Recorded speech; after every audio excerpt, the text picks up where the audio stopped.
Xenofobia o xenofilia, reflexiones teológicas sobre la migración. El doctor Luis Rivera Pagán obtuvo un doctorado en estudios religiosos en la Universidad de Yale, donde también había obtenido una maestría en teología y una maestría en artes. Es profesor emérito del Seminario Teológico de Princeton. Es autor de varios libros, entre ellos Evangelización y Violencia, La Conquista en América, entre el oro y la fe, Teología y Cultura en América Latina, Peregrinajes Teológicos y Literarios, Ensayos Teológicos del Caribe, Essays from the Margins. Está a punto de salir, de publicarse, y es el presidente de la Asociación de Graduados y Graduadas del Seminario Evangélico de Puerto Rico. Dentro de su carta pase ustedes tienen unas hojas en blanco. Pueden ir anotando sus preguntas, ¿verdad? Para cuando llegue el momento de ese intercambio y el consultar, ya las tengan anotadas. Luis.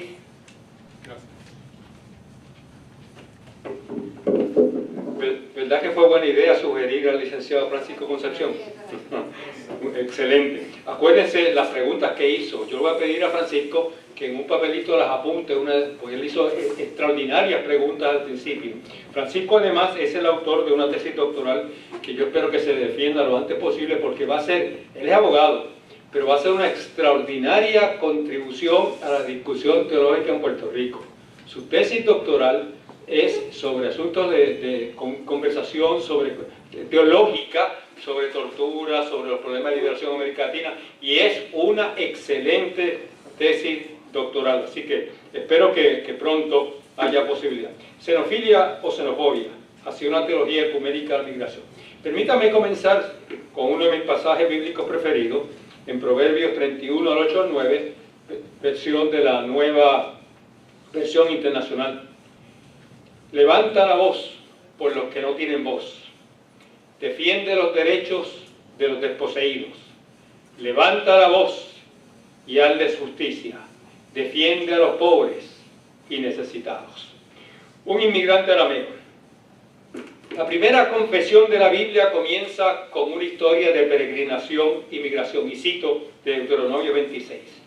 Mi padre fue un arameo errante y descendió a Egipto y residió allí, siendo pocos en número.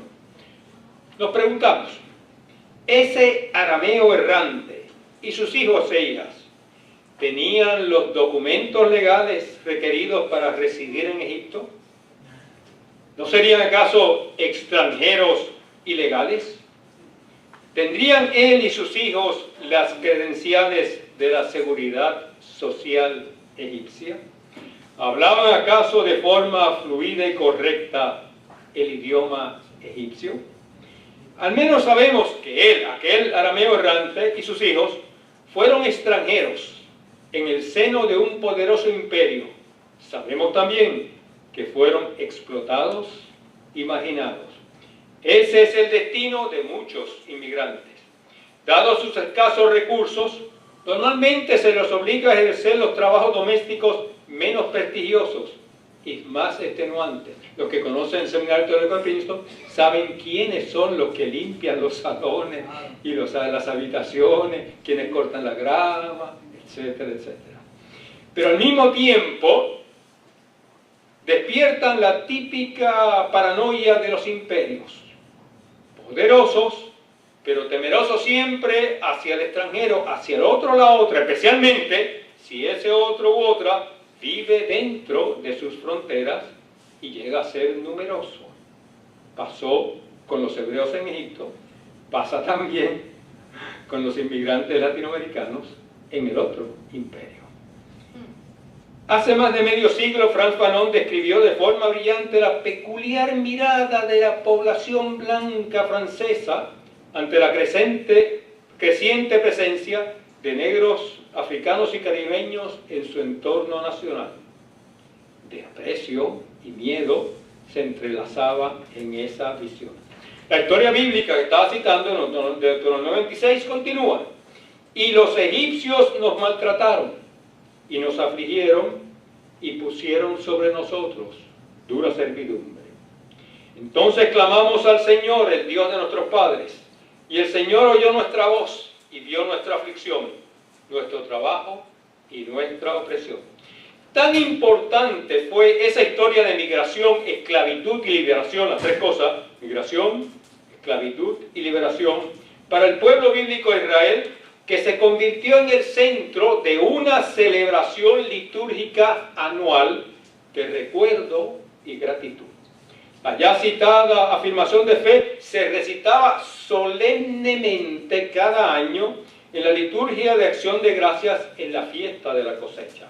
Se recuperaba de esa manera la memoria herida de las aflicciones y de las humillaciones sufridas por un pueblo inmigrante, extranjero en medio de un imperio. El recuerdo de su duro y arduo trabajo, del rechazo y el desprecio tan frecuentes para los extraños y extranjeros que poseen una pigmentación de la piel, una lengua, religión o cultura diferentes.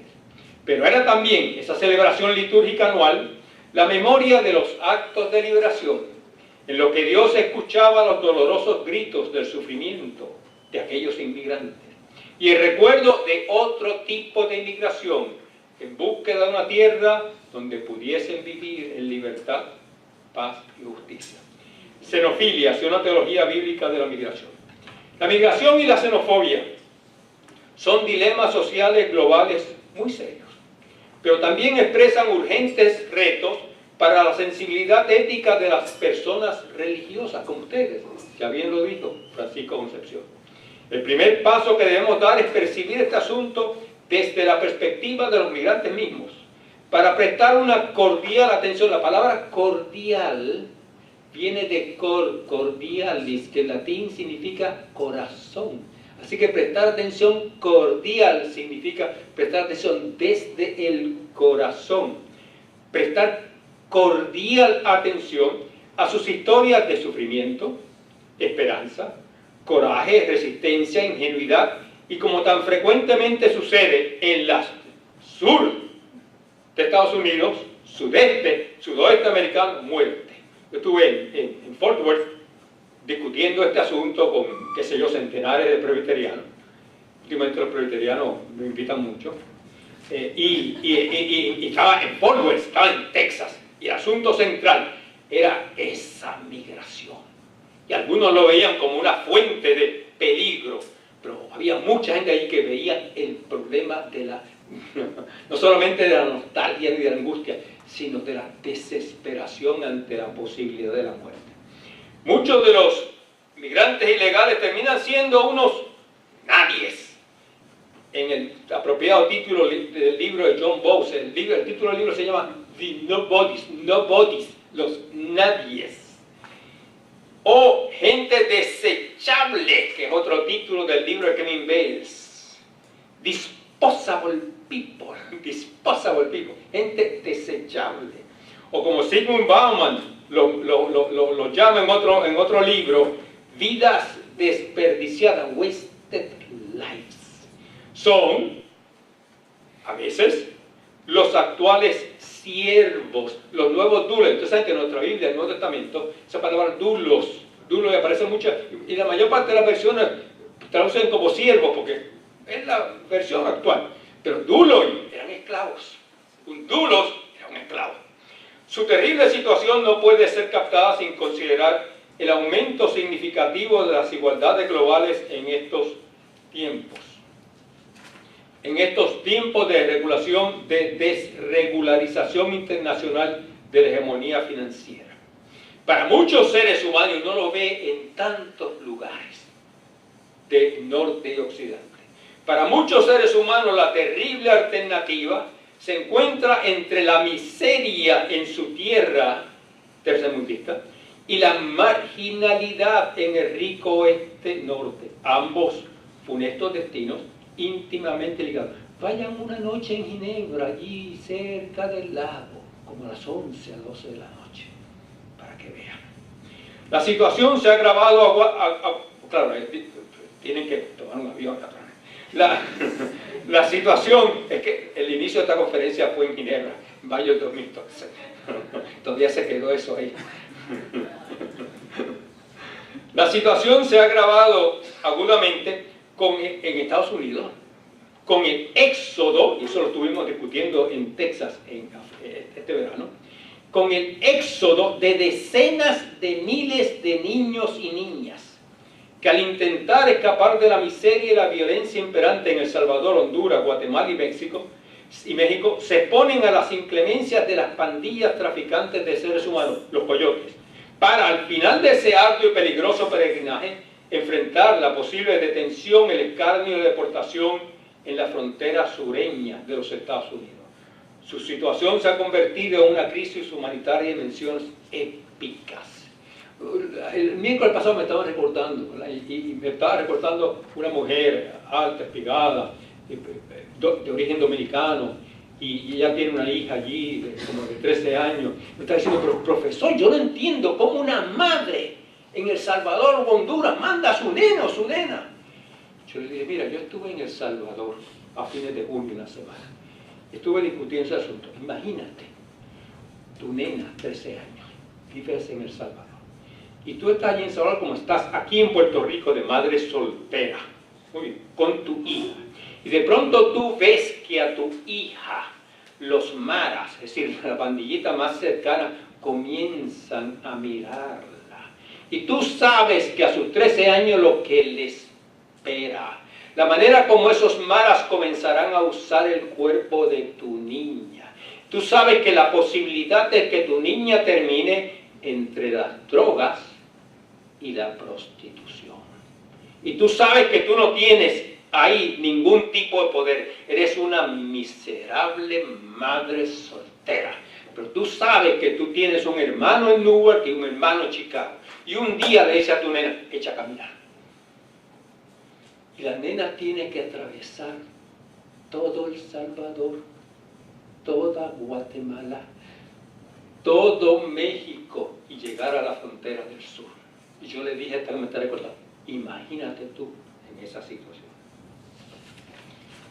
Comenzamos esta reflexión con la memoria litúrgica de un tiempo en que el pueblo de Israel era extranjero en medio de un poderoso imperio, una comunidad socialmente explotada y culturalmente despreciada. Fue el peor de los tiempos, también se convirtió en el mejor de los tiempos, tiempos de liberación y redención. Esta memoria formó parte de la sensibilidad de la nación hebrea. Su vulnerabilidad histórica fue un recordatorio de su impotencia pasada como inmigrantes en Egipto, pero también conllevó un reto ético de preocuparse por los extranjeros en Israel. La preocupación por los extranjeros llegó a ser un elemento clave de la Torá, el pacto de justicia y rectitud entre Yahvé e Israel. Cito de Levítico 19. Cuando un extranjero resida con vosotros en vuestra tierra, no lo maltrataréis. El extranjero que resida con vosotros os será como un nacido entre vosotros y lo amarás como a ti mismo, porque extranjeros fuisteis vosotros en la tierra de Egipto. Éxodo 23. No oprimirás al extranjero, ya que vosotros también fuisteis extranjeros en la tierra de Egipto. Deuteronomio 10. Porque el Señor vuestro Dios es Dios de dioses. Él hace justicia al huérfano y a la viuda y muestra su amor al extranjero dándole pan y vestido. Mostrad pues amor al extranjero, porque vosotros fuisteis extranjeros en la tierra de Egipto. Deuteronomio 24. No oprimirás al jornalero pobre y necesitado, ya sea uno de tus conciudadanos o uno de los extranjeros que habita en tus ciudades. No pervertirás la justicia debida al forastero, sino recordarás que fuiste esclavo en Egipto y que el Señor te rescató. Esos son pasajes tras pasajes. Y finalmente, Moisés le dice al pueblo, poco antes de entrar a la tierra prometida, a la cual él no iba a entrar: maldito el que pervierta el derecho del forastero, del huérfano y de la viuda. Los profetas también reprenden constantemente a las élites de Israel y Judá por su injusticia social. ¿Quiénes eran, y por su injusticia social y su opresión de la población vulnerable? ¿Quiénes eran estas personas vulnerables? Los pobres, las viudas, los huérfanos extranjeros. Acuérdense, viudas y huérfanos se repiten mucho porque es una sociedad patriarcal y androcéntrica. Y cuando una mujer que era viuda, con unos huérfanos, quedaba a la merced sed de la solidaridad. Ezequiel 22. Los príncipes de Israel han estado aquí para derramar sangre. Trataron con violencia al extranjero y en ti oprimieron al huérfano y a la viuda. Jeremías, ¿se acuerdan? Jeremías 7, va al templo. Y el templo, la gente está en el templo adorando a Yahvé. O sea, no se trata de enfrentarse a idolatría, se trata de un templo de Yahvé donde la gente está haciendo lo que supuestamente Yahvé les mandó en la ley. Dice, así dice el Señor, si en verdad hacéis justicia y no oprimís al extranjero o al huérfano o a la viuda, entonces, pero ahí saben lo que él dice, y se lo lanza así de cantazo. Pero no solamente lo hace frente al templo, sino que después, eso es Jeremías 7, Jeremías 22 va a donde el rey y le dice al rey, practicad el derecho y la justicia y librad al despojado de manos de su opresor. Tampoco maltrataréis ni hagáis violencia al extranjero. Pero si no obedecéis estas palabras, os juro por el Señor que esta casa vendrá a ser una desolación. Y los restos que dicen en Jeremías 22 al rey, cara a cara, bueno, ya saben lo que le pasó al profeta luego, cómo lo metieron en un pozo, todo lo que le pasó al profeta, ¿verdad? O sea, el profeta estuvo dispuesto a pagar el precio. La orden divina, que aparece continuamente, fíjense un montón de pasajes que he citado y puedo seguir citando. La orden divina de amar a los extranjeros emerge aquí de dos fundamentos. Uno, ya mencionado, es que los israelitas habían sido extranjeros en una tierra que no era la suya y debían por tanto ser muy sensibles a la angustia existencial de las comunidades que viven en una nación cuyos habitantes hablan una lengua diferente, veneran deidades diferentes, comparten distintas tradiciones y conmemoran diferentes eventos históricos fundamentales. El amor y el respeto hacia el extranjero y el forastero es, en esos textos bíblicos, una dimensión esencial de la identidad nacional del pueblo de Dios. Pertenece a la naturaleza misma del pueblo de Dios. Una segunda fuente de preocupación hacia los forasteros inmigrantes tiene que ver con la forma de ser y actuar de Dios en la historia. Cito del Salmo 146. El Señor protege a los extranjeros. Deuteronomio 10. Él hace justicia al huérfano y a la viuda y muestra su amor al extranjero. Malaquías 3. Seré un testigo veloz contra los que oprimen al jornalero en su salario, a la viuda y al huérfano, contra los que niegan el derecho del extranjero y los que no me temen, dice el Señor de los ejércitos. La solidaridad con los marginados y excluidos, por lo tanto, de acuerdo a estos textos, corresponde directamente con el ser y el actuar de Dios en la historia. Podríamos detenernos aquí. Qué lindo estos textos, ¿verdad? Nos encantan estos textos, ¿verdad? Podríamos detenernos aquí con estos bonitos textos de xenofilia, de amor hacia extranjeros. Pero sucede que la Biblia es un libro desconcertante y que contiene una multitud de voces, una perpleja polifonía que frecuentemente complican nuestras hermenéuticas teológicas. Sí, pasamos de nuestras angustias, nuestra complejidad, nos metemos en la Biblia y terminamos más angustiados y confundidos a veces. Porque en la Biblia hebrea hallamos también afirmaciones con marcado y desagradable sabor de xenofobia nacionalista. Levítico 25, por ejemplo. Levítico 25 es normalmente citado y leído como el texto clásico de la liberación, usted sabe, ¿verdad? De los hebreos, acabó el tiempo, están en deuda, hay que libertarlos a veces son 7 años algunos textos, a veces cada 50 años. Y está ese versículo 10 del Levítico 25, proclamaréis libertad por toda la tierra para su habitante. Ese versículo en el inglés de King James está inscrito en The Liberty Bell, allí en Filadelfia. Pero cuidado, versículos 44 al 46 de ese mismo Levítico 25. En cuanto a los esclavos y esclavas que puedes tener de las naciones paganas que os rodean, podéis adquirirlos.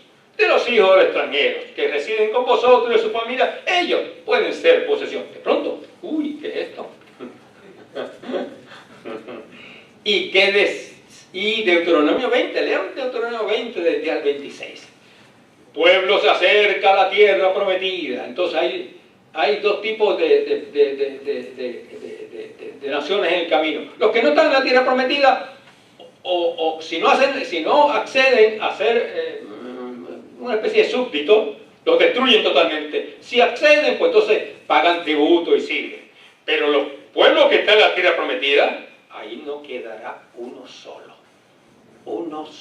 de esos seres humanos. Pero Deuteronomio 20 es cuidadoso al final. No tale los árboles. Es decir, una distinción entre los seres humanos, se los puede destruir, si como no devastar completo. Pero pues, los árboles no, porque hay que proteger la naturaleza, ¿verdad? ¿Y qué decir sobre el terrible destino impuesto a las esposas extranjeras y sus hijos en los epílogos de Esdras y Nehemías? Ellas son expulsadas, exiliadas, como fuente de impureza y contaminación de la fe y la cultura del pueblo de Dios. El rechazo de las esposas extranjeras en los textos bíblicos de Esdras y Nehemías no parece muy diferente a la xenofobia antiinmigrante contemporánea. Aquellas esposas tenían un legado lingüístico, cultural y religioso diferente. Voy a citar de Nehemías, lindo pasaje este. De sus hijos la mitad no podía hablar la lengua de Judá, sino la lengua de su propio pueblo, y contendí con ellos y los maldije, herí a alguno de ellos y les arranqué el cabello. Yo me imagino a Nehemías arrancando el cabello. Lindo, ¿verdad?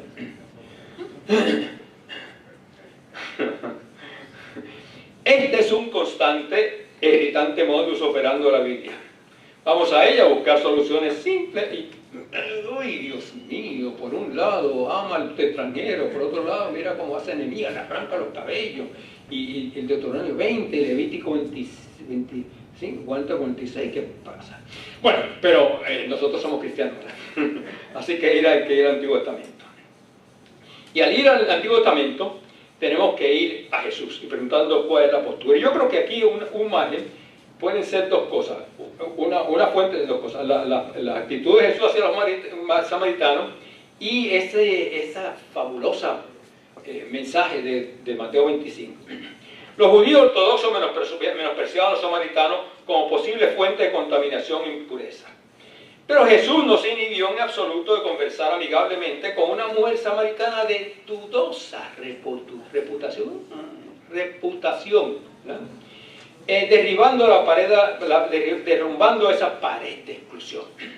De los 10 leprosos, ustedes recuerdan que una vez sanó Jesús, el único que vino y a darle la gracia, dice la Biblia, y era un samaritano. Y se acuerdan la famosa parábola del buen samaritano, el levita, el sacerdote, el único, el samaritano. Fíjense la preferencia de Jesús. Continuamente. Era bien fastidioso eso. Usted imagine lo que le cae en la cabeza a los que oyen, por Dios Jesús, ya basta.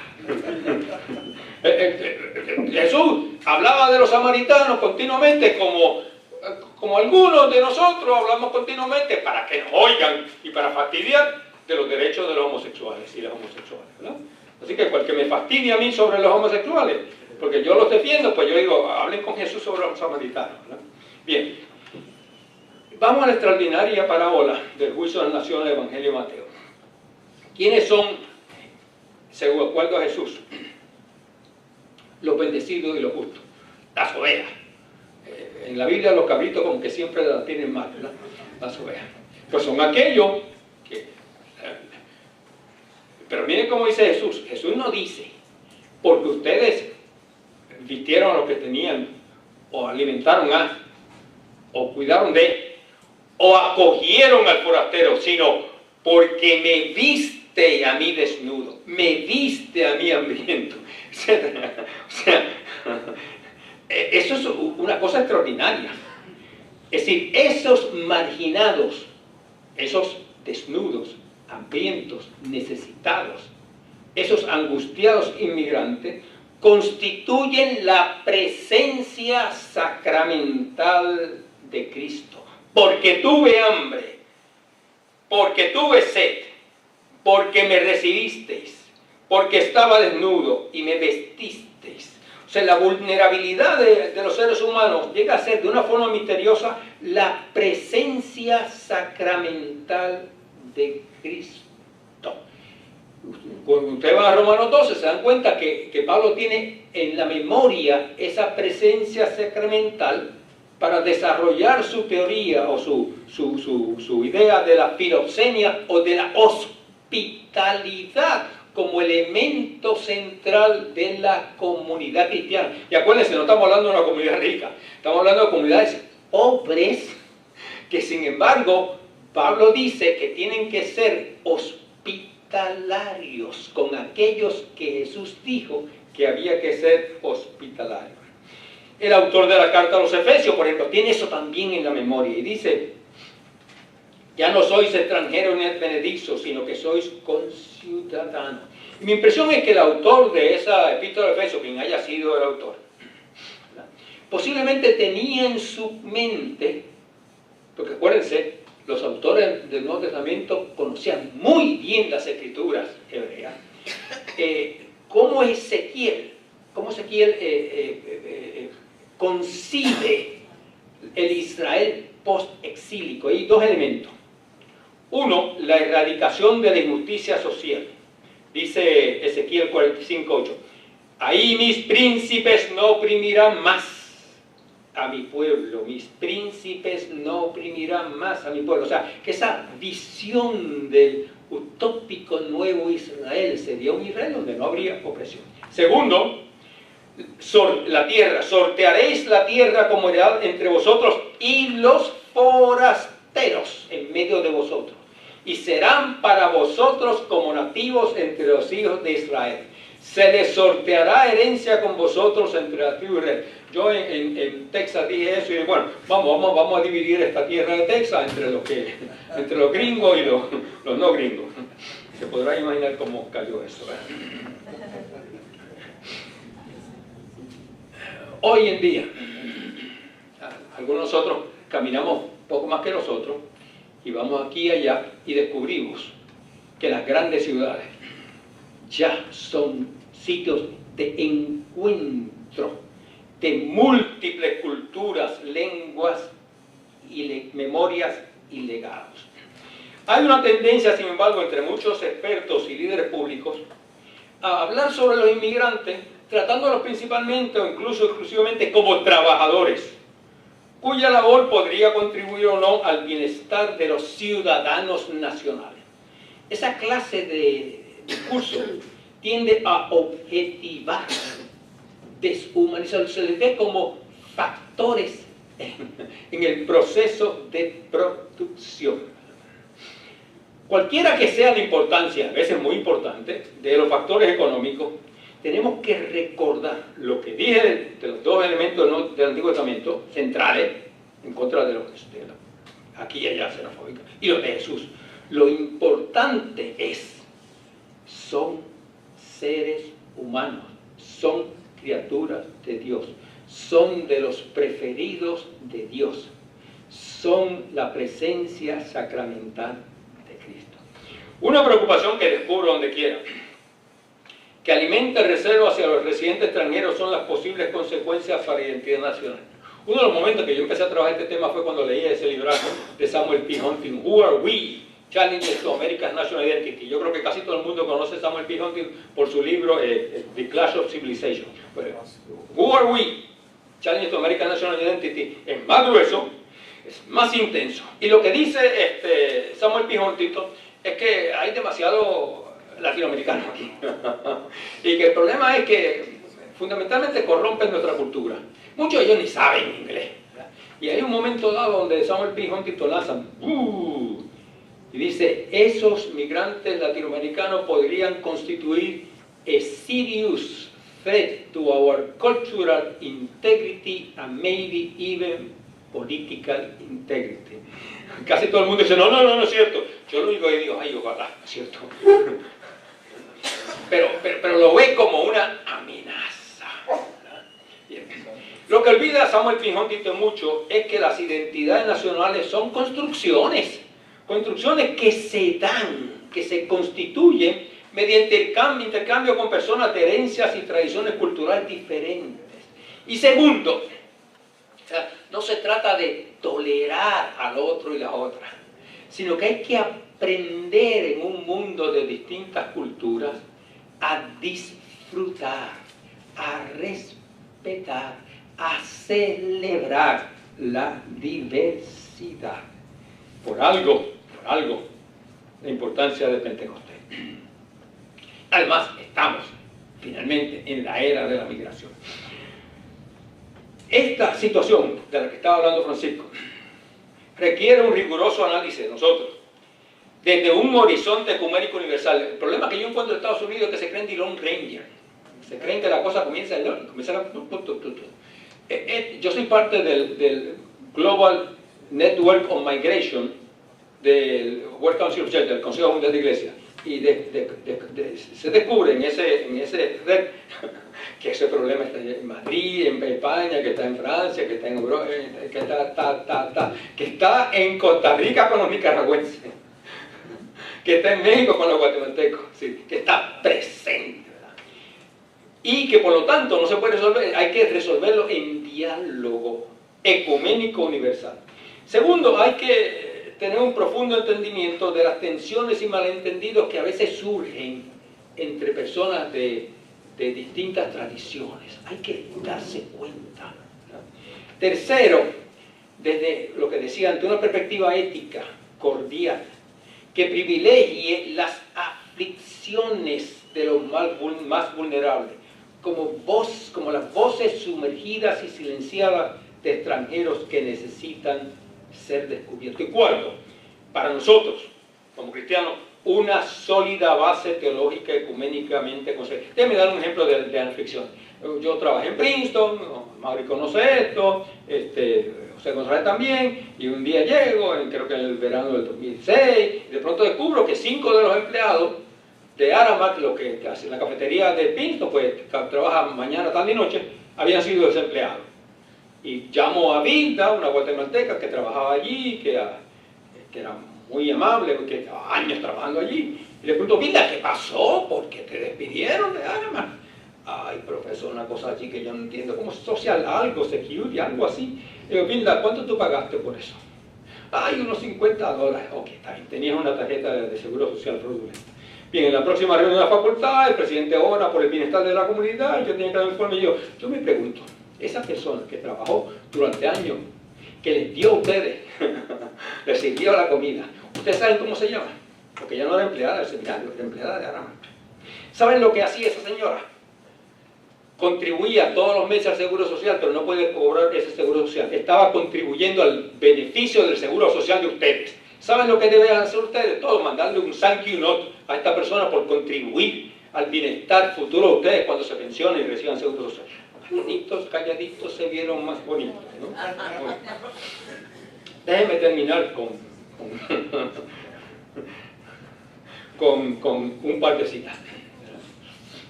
Eso para que vean que también Cristo me portaba como aquí en Puerto Rico, ¿no? Una es del Papa Benedicto, en una encíclica Caritas in Veritatis, que es de las pocas encíclicas de Benedicto que a mí me entusiasma. Bien. Dice lo siguiente en un momento dado. Benedicto: nos enfrentamos a un fenómeno social de proporciones trascendentales que requiere políticas internacionales de cooperación valientes, con visión de futuro. Todos somos testigos del nivel de sufrimiento, el distanciamiento y las aspiraciones que acompañan a los migrantes. Sufrimiento, distanciamiento y aspiraciones de los migrantes. Estos obreros no pueden ser considerados como una comodidad o como una mera fuerza de trabajo. No pueden ser tratados como cualquier factor de producción. Cada migrante es una persona humana. Ay, muy bien por Benedicto. Permítame concluir con unos versos de la canción del cantautor español Pedro Guerra, Extranjero, que alude. Acuérdense que España es de los países que más está recibiendo migrantes y que tiene el asunto en España no es que mueran en el desierto, sino que mueren en el mar. Hay dos tipos de muertes distintas. Pero Pedro Guerra tiene una hermosa canción, la pueden buscar en YouTube, que se llama Extranjeros. Pedro Guerra, Extranjero. Están por ahí, llegaron de allá, sacados de luz, ahogados en dos, vinieron aquí salvando la sal, rezándole al mar, perdidos de Dios. Gente que mueve su casa sin más que su cuerpo y su nombre. Gente que mueve su alma sin más que un lugar que lo esconde.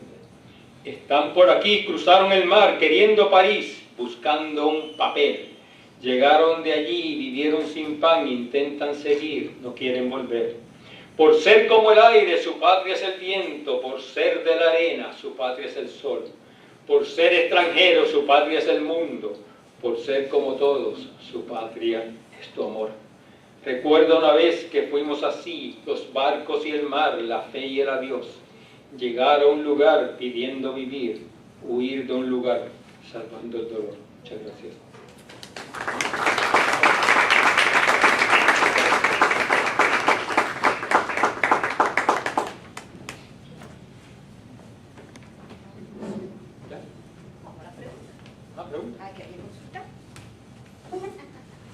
Como les dije antes de presentar a Luis, tienen hojas en blanco en sus cartapacios, deben escribir, ¿verdad? Deben haber escrito alguna pregunta, así que es el momento de preguntar para que Luis conteste.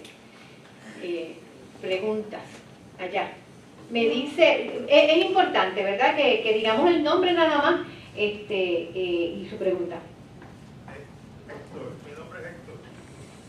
Profesor, en algún momento podemos decir que esa niña de 13 años de El Salvador, que la mamá la dejó ir cruzando por toda ese desierto y esa selva de ahí, podemos decir que el poder, en este caso vamos de Estados Unidos como ejemplo, el poder en ciertos momentos puede ser de bien común, no de explotación. Sí, depende también de lo que le pasa a la niña.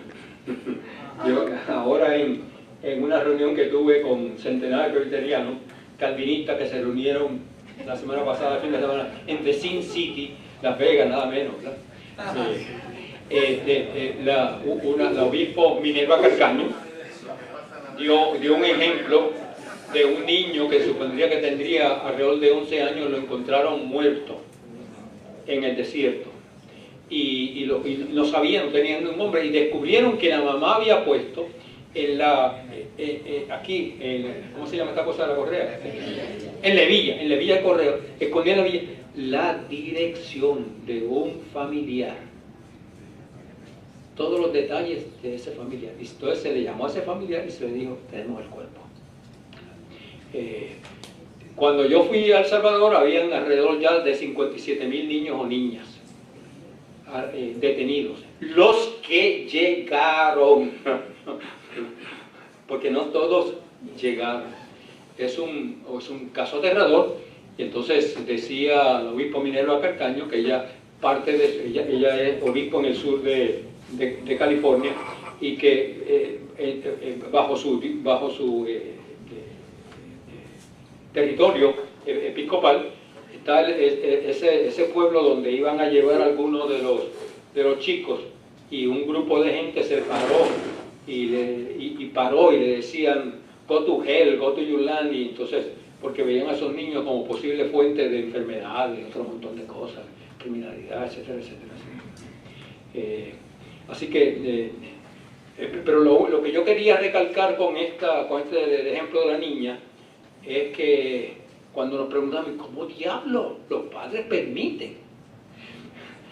Hay que ir a El Salvador, hay que ver. Pasé varios días conversando con salvadoreños. ¿Por qué?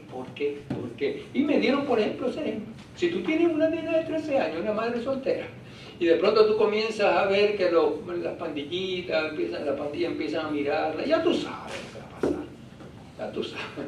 ¿A quién vas a ir a la policía? Por Dios. Entonces ahí es que una madre... Ahora imagínense cómo es el corazón de esa madre. Imagínense a esa niña empezar. Ahora yo quiero saber, cuando regañan, ¿quién diablo de ustedes se va a estar en San Salvador y va a caminar todo Guatemala y va a llevar a la frontera de México? Se necesita un valor, una determinación, una aspiración increíble. Hay que quitarse el sombrero de esos niños. Sí, Francisco. Sí, bueno, tengo un comentario bien breve y una pregunta. El comentario es que tampoco podemos olvidar, en el caso de esos niños de Centroamérica, que las maras que hacen que vayan son fruto de las políticas migratorias de Estados Unidos. Que estaban, por ejemplo, en Los Ángeles y lo lanzaron para El Salvador, sí. O sea que las maras en buena medida surgieron en California, corrígeme porque tú sabes eso más que yo, y entonces el proceso de deportación, sí. Entonces la pregunta era, desde la perspectiva ya de hermenéutica o exégesis, ¿cuál es el concepto de extranjero en el Antiguo Testamento que se maneja? ¿Cómo se define? ¿Cómo se explica ese concepto de extranjero? Porque no hay un referente de nacionalidad. No, en el caso de muchos de los textos, sencillamente quién pertenece o quién no pertenece a lo que se considera el pueblo de Dios. Y esos textos, dicho de paso, mi problema, y eso hay libros evangélicos, Francisco, que te citan únicamente los textos lindos. Los textos lindos. Pero cuidado, hay otros textos. Y esos textos se utilizaron, y por ejemplo, el final de Esdras y Nehemías, ese elemento, porque ubica como fuente de contaminación a la mujer extranjera, ¿verdad? Incluso y es parte del problema de algunos de esos textos. Fíjate qué lindo esos textos, ese texto que yo leí de Proverbios 31, ¿verdad? 8 y 9. Sé la voz de los sin voces, busca con Dios. Bueno, miren antes, la madre le aconseja al rey que va a comenzar como rey. Y ese es uno de los consejos que le da la madre del que va a ser rey. Es como la reina madre que le dice al niño, ahora va a ser rey, haz esto, es un comando a la corona. Pero antes le da dos consejos. Hay dos peligros para el joven rey. Uno es que tome demasiado, y dice más adelante, deja que tomen mucho los que no, y los que son muy pobres y muy fastidiosos, que tomen y se olviden de su dolor mediante ella, ¿no? Y la segunda posible fuente de contaminación que hace perder la cabeza al joven rey, las mujeres. Entonces, ¿qué uno hace con ese texto? ¿Qué uno hace con ese texto? Igual que cuando se trata de explicar la ruptura de la unidad del pueblo, se dan dos razones. Primera de Reyes 12, creo que sí, Primera de Reyes 12, Salomón explotaba demasiado al pueblo para reconstruir esa fortaleza. Primera de Reyes 11, las mujeres de Salomón. Entonces uno tiene que enfrentarse a eso. Es decir, entonces cuando vemos la escritura, y a mí me gusta eso, porque entonces cuando uno ve la escritura, uno lucha con las escrituras y enfrenta unos textos con otros. Entonces hay ahí una complejidad hermenéutica en que uno tiene que valorar y tiene que tomar determinaciones. Y tiene que hacer transposiciones, como la que yo lancé ahorita, de que Jesús hablaba de los samaritanos. Yo creo que si tuviéramos a Jesús ahora, estaría hablando de otra gente que ya la mencioné, no tengo por qué volverlo a repetir. Con el perdón de todos los líderes eclesiásticos que por ahí habitan, con excepción de, me imagino, el obispo, que fue el que los otros días habló con mucha misericordia, aún siguiendo las normas hasta ahora establecidas de su iglesia, que espero que algún día cambie. Sí. A mí me preocupa, doctor, el problema también de la actitud de las que llamamos iglesias nacionales. Yo siempre lo veo como mis hermanos en el otro lado del continente, pero de igual manera he trabajado a nivel nacional y me he dado cuenta todavía de la gran resistencia, aparentemente una solidaridad. Recuerdo muchos obispos, aún de mi propia iglesia, protestando allí en la frontera con Tijuana por los niños, pero muy poco se hace luego de ello, y lo vemos en los propios ministerios hispanos. A ver, los ministerios hispanos están contraídos en muchas iglesias de Estados Unidos y todavía siguen siendo una molestia en muchas iglesias anglo. Todavía tengo compañeros en organizaciones a las que yo pertenezco que me preguntan, ¿y por qué no aprenden inglés? A ver, todavía hay una fuerte resistencia. Entonces, ¿cómo va a haber un acto de solidaridad cuando no se entiende al migrante en su justa perspectiva? Yo le pregunto solamente, yo he estado en Chicago varias veces, ¿cuántos ministerios hay en la Villita? Usted la conoce, yo también Sí, la claro. conozco. ¿Cuántos ministerios hay en Houston, en las afueras? Entonces, eso es lo que tenemos que preguntarnos, porque entonces hablamos de solidaridad, pero no la vemos. Entonces, es lo que, ¿dónde está la iglesia? Como preguntaba el licenciado muy bien ahorita, allí donde está el extranjero. Sí, claro, claro. Y hay veces, para volver a Princeton Theological Seminary, José y a Mauri entró antes y lo sabe quizá con más precisión, sabe que entre los trabajadores de mantenimiento, aquellos que limpian, etcétera, hay dos tipos de seres humanos con dos tipos de uniformes. Los que visten de cierto uniforme son empleados del seminario. Los otros no, los otros de una casa. Y los que visten de este uniforme empleado del seminario es una población muriendo, que se van y más aumentan. ¿Por qué? Porque el seminario es responsable para estos empleados del seminario darle plan médico, seguro social, retiro, vacaciones, etc. Estos no. Los dos hacen el mismo trabajo. Entonces hay una determinación de la Junta de Directores por razones económicas. Razones económicas. Y podrán haber allí eventos sobre migración y todo lo que diga, pero en la determinación de quién limpia.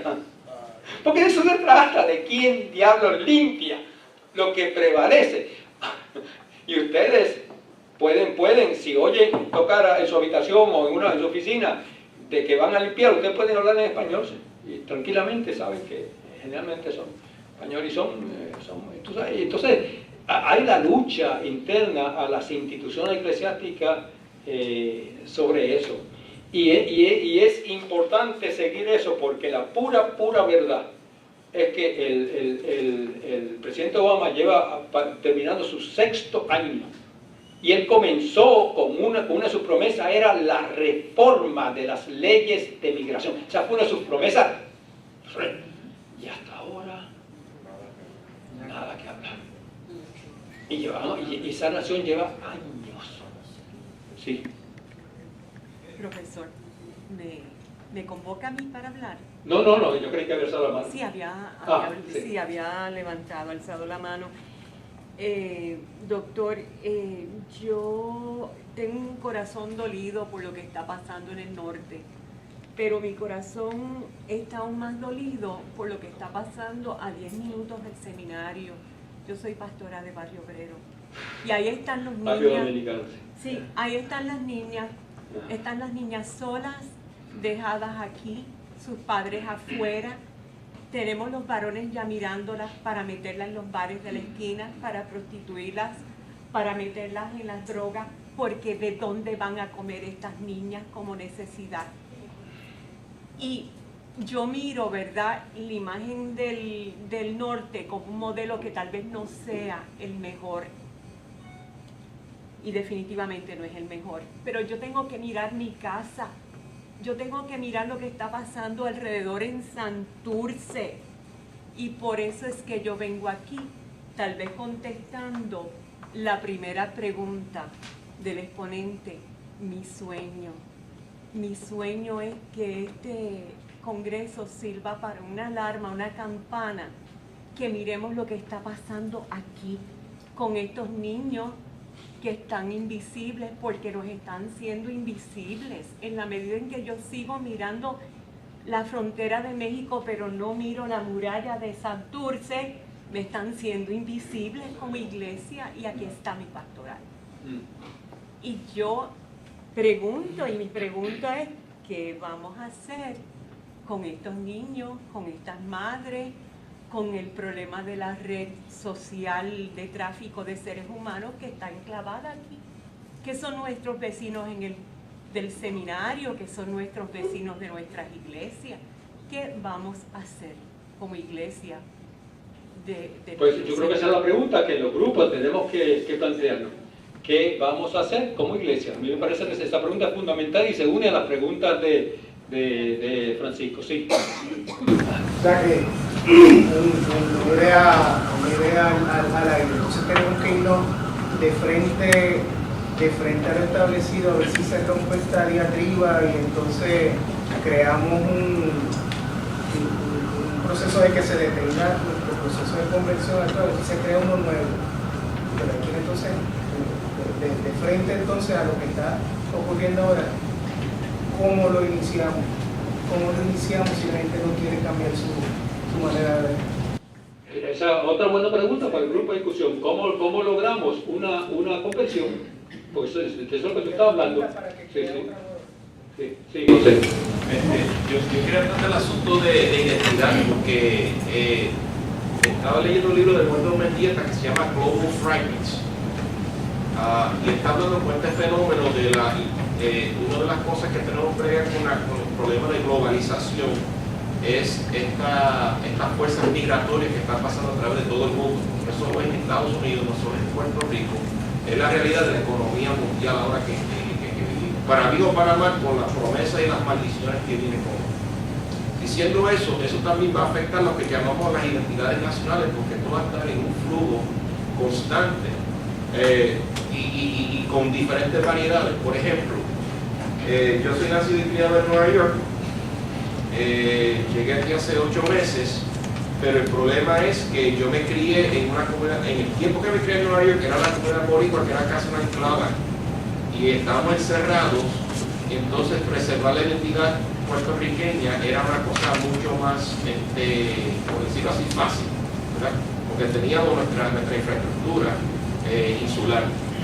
Ahora la nueva ola de migración que está pasando, los boricuas que están haciendo para allá, está cambiando la situación y habíamos hablado del envolvimiento político, pero como estamos tan esparcidos, ya no están esas comunidades existentes ni en las ciudades que hay. Y con ese fenómeno que está pasando con la identidad, y quisiera tratarlo aquí con lo que está pasando con la comunidad dominicana, porque otro punto que nos levantamos es que están naciendo niños aquí de padres dominicanos que no tienen documentación, pero los hijos son ciudadanos, son puertorriqueños y los todavía lo estamos tratando como dominicanos. O sea, los mismos muchachos que tienen aquí patrimonio, esto es su patrimonio, lo estamos tratando como extranjeros en su propia tierra. Y eso es una cosa por eso digo, pasé por ahí. Interesantemente, y Anet Martínez conoce muy bien el caso, en la República Dominicana, discusión sobre los niños haitianos. Anet, que está aquí presente, podría hablar, porque es un asunto que ella ha discutido. Este asunto de la cultura, y no solamente nosotros. Yo recuerdo hace un par de años, hace 3 años, en Kuala Lumpur, en Malasia, todas las personas que en algún momento dado limpiaron mi habitación, entraron para un coche de servicio, no eran de Malasia, tampoco eran musulmanes. Entonces entonces me contó uno de ellos una vez todos los problemas que estaba pasando en Malasia. En otro tiempo, cuando nos estemos dando una copa de vino en algún lado, les puedo contar, más tardecito, claro, y no en el seminario evangélico, de un incidente, una noche, tarde, cerca del lago de Ginebra, con unos muchachos, y esos muchachos árabes, de cultura islámica, y entonces para los ginebrinos, europeos, blancos, cristianos, pues esa gente, otro idioma, otra pigmentación, y ya que están aquí, yo recuerdo que me decía, mira Luis, los pobres haitianos. Es decir, generalmente los estadounidenses nos discriminan, nosotros discriminamos a los dominicanos discriminan contra los haitianos, los pobres haitianos solamente pueden discriminar a los tiburones. Sí. Dos preguntas más. Sara levantó la mano, el reverendo Jorge Sistra, y por último, recuérdame tu nombre. Héctor, por favor. Sara.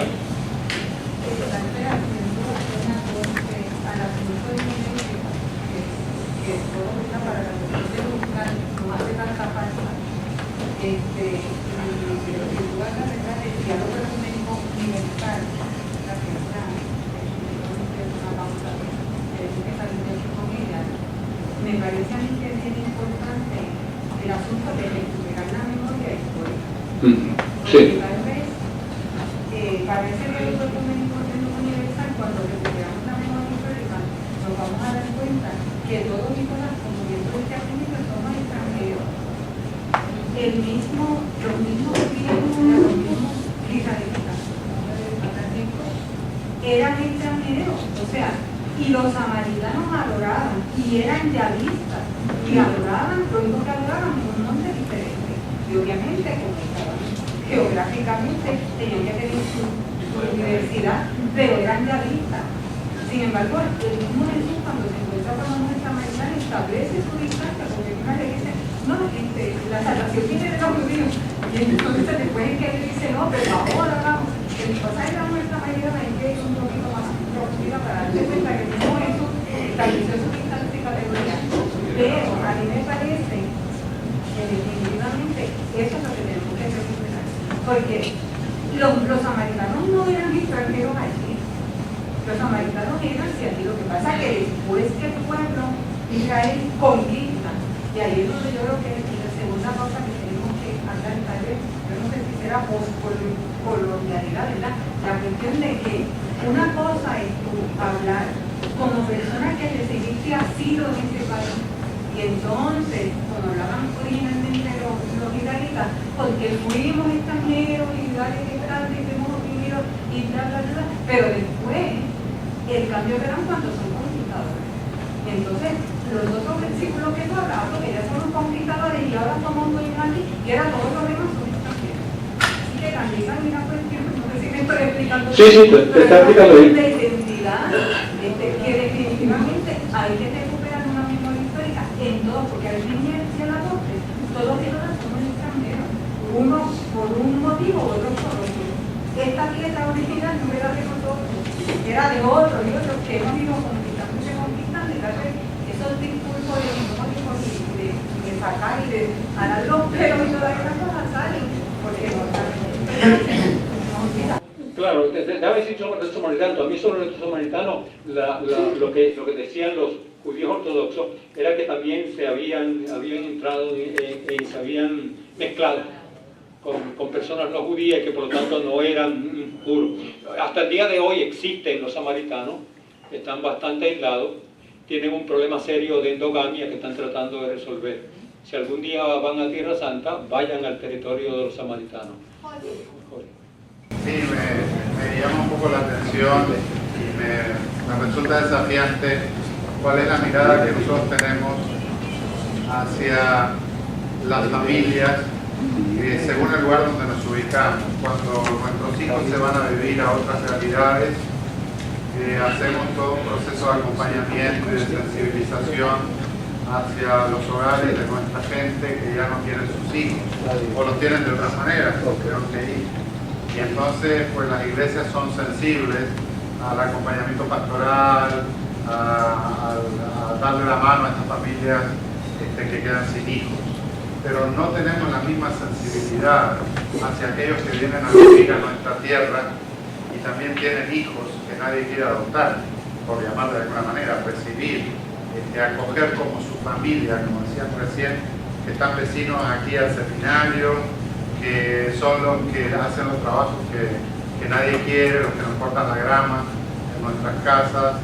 los que vienen a servirnos en los restaurantes, pero no los queremos mirar. Nos enfocamos mucho en la realidad que tenemos allá, que es nuestra realidad también por las razones que fueran, pero se nos hace muy difícil echar la mirada hacia esas familias que están en desprotección, ¿verdad? Yo creo que todos los meses, o casi todos los meses, el licenciado nos podrá ayudar más en eso, escuchamos noticias de estas yolas, ¿verdad?, que traen dominicanos y haitianos que son detenidos y devueltos a su tierra o mandados a Miami para la cuestión legal. Pero también debe haber barcos que todavía están llegando y pasando, superando esa barrera que se les traza. Entonces, ¿quién está acompañando, verdad, aquí en Puerto Rico a esas familias? Bueno, la hermana allá adelante nos compartió algunos de los testimonios, pero me da la impresión como que las iglesias tenemos que hacer mucho más que el consuelo de mis hermanos que sus hijos emigraron, que está bien, yo voy a acompañarles como pastor, esa es la tarea de la iglesia, pero hay algo más también sobre. Bueno, yo recomendaría a la iglesia en Puerto Rico, aquí está Anel Martínez, que hable con ella. Sí, pues ella conoce de muchos proyectos y yo creo que en vez de inventar el paraguas, es cuestión de las iglesias unirse y colaborar con proyectos que ya están establecidos para la solidaridad con los migrantes y las migrantes. ¿Sí, Anel? Pero tienen cuidado porque hay modelos eclesiásticos y tienen distintos objetivos y a veces la iglesia se puede prestar para la solidaridad humanitaria que no va más allá de te doy algo momentario. Está también, hay otros modelos en nuestra vecina dominicana, la iglesia es muy vocal, tanto para tomando en cuenta los grupos que hacen servicio directo, solidario, de representación legal y que entienden el problema, como tenemos a la iglesia muy conservadora, vocal, en contra y discriminatoria de los derechos de la población migrante y su descendencia. Entonces hay muchos modelos y la iglesia tiene que cuidarse en términos de cuál de esos modelos se sigue. La acción humanitaria es buena, es necesaria, es importante, pero muchas veces se puede prestar también para continuar invisibilizando los derechos de una población que necesita más que eso. Ustedes ven por qué la mencioné. Es decir, Nubia dijo que Francisco Concepción había sido mi contribución a este encuentro. Pues mi segunda contribución para un encuentro futuro o para más adelante en el día de hoy se llama Anel Martínez. Es fabulosa, se lo aseguro. Héctor. La pregunta que yo le dejo a la mesa completa, a la asamblea, es especialmente a los pastores y pastoras y sacerdotes, ¿cuántos dominicanos hay en sus congregaciones? Especialmente la mía, la Catedral Episcopal que está en Ponce de León, donde hay tantos dominicanos. Y yo sé que en la catedral no hay ni un dominicano, me puedo equivocar, pero puede ser que haya alguien y yo no lo conozca. Pero mi corazón llora cuando yo veo tantos dominicanos en el área mía, esa es mi área. Y ninguna iglesia, yo estoy seguro que la iglesia católica romana, San Mateo, la iglesia pentecostal que está más arriba, cualquier otra iglesia pequeñita que haya por ahí, pero no creo que la iglesia no está haciendo nada para esa gente dominicana. Esa es la pregunta que le hago. Pero independiente de esto, yo quiero terminar con lo siguiente. De las voces de la Biblia hebrea que mencioné, acuérdense de las dos que mencioné. Tenéis que tener solidaridad y amor con los extranjeros porque extranjeros fuisteis en la tierra de Egipto. Y segundo, por lo tanto corresponde a la naturaleza del pueblo. Y segundo, corresponde al ser y el actuar de Dios. Tener amor, compasión y actos liberadores con los excluidos, incluyendo los forasteros.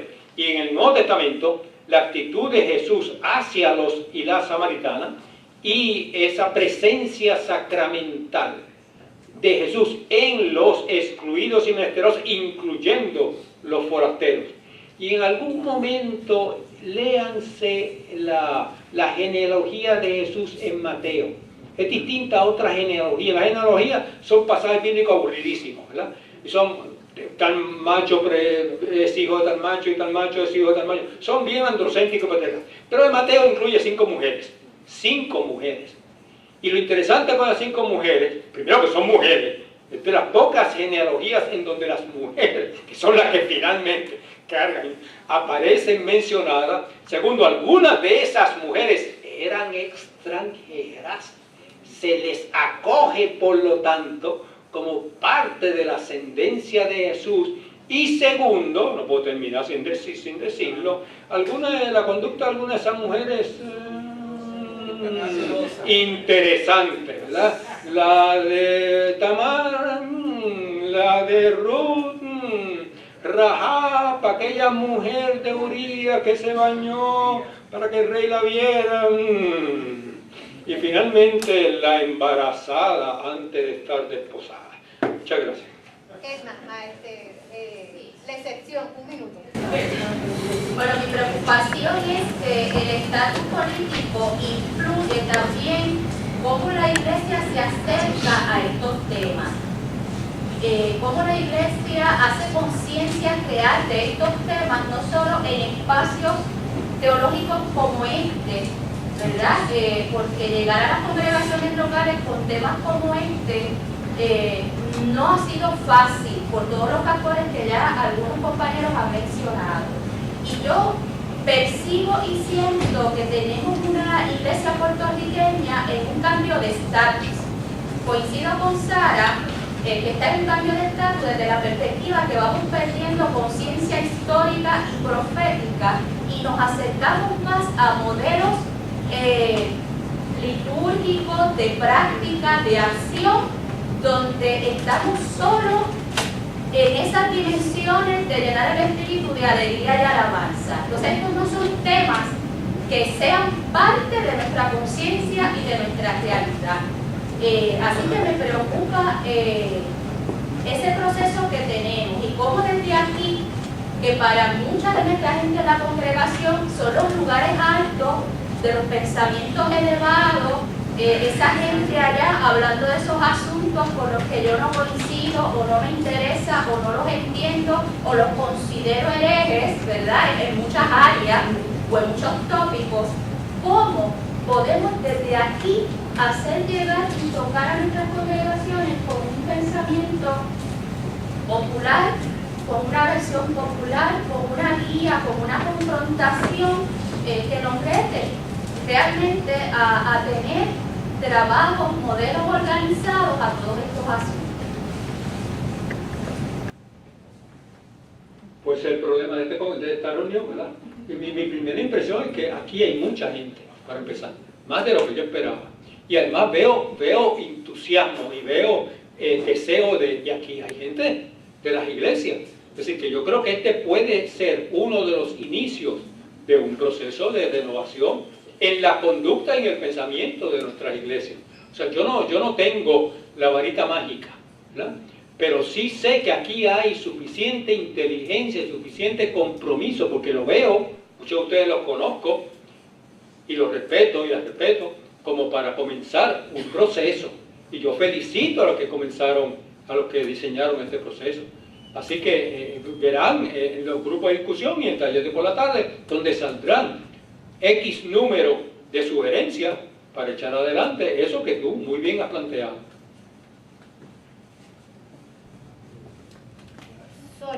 Sorry. Sí, le quería preguntar al profesor cortitito, la experiencia de la iglesia primitiva en Hechos 6, luego de Pentecostés, que es como usted dice el texto bonito, Pentecostés, la unidad, todo bien idílico, y luego entonces en Hechos 6 el primer conflicto de la iglesia entre los hebreos y las viudas de los griegos, y cómo esto cultural también, quizás ese texto nos vaya sí, claro, pero es que la iglesia inicial lo tiene, sí, pero siempre que personas de distinta pigmentación, distintas tradiciones, distintos lenguajes, distintas perspectivas se encuentran, los problemas van a surgir, los conflictos van a surgir. Y entonces ahí el conflicto es a qué viuda se está, a qué viuda no. Se comienza a ver de inicio distintos tipos de discriminaciones. Aparece esa, que son lo que significa fundamentalmente, son personas que ya no hablan hebreo, que tienen otra tradición cultural, son como los puertorriqueños que vienen de Estados Unidos y que su español, etcétera, etcétera, etcétera. Ahí comienza, mira a ver la Epístola de Santiago, cuando en el segundo capítulo el autor se encoleriza, porque dice, qué contentos nos ponemos cuando viene, tenemos un rico en la iglesia, acá un pobre. O sea que de pronto el autor del Epístola de Santiago comienza a protestar porque comienza a ver en el interior de las comunidades la entrada de la distinciones socioeconómicas, distinciones de clase y una preferencia por alguna gente y un cierto menosprecio. Y allí se siguen colonizando hasta que llega el 5º capítulo y explota contra los ricos. Pero de una manera que son 18 siglos antes de Carlos Marx, pero explota con una fuerza. Y dice, no dice que los ricos, al rico, no, dice, ¡ay de vosotros ricos! ¡Ñoqui! Ahí va contra ellos.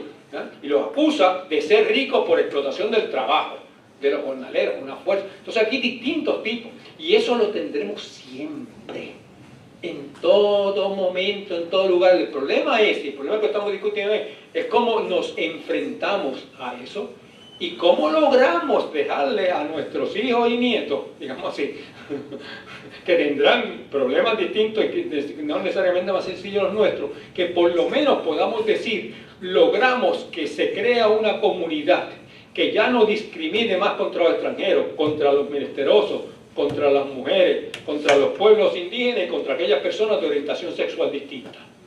¿No? Si hacemos algo en alguna de esas fases, pues por lo menos podemos morirnos en paz y decir algo, y sí,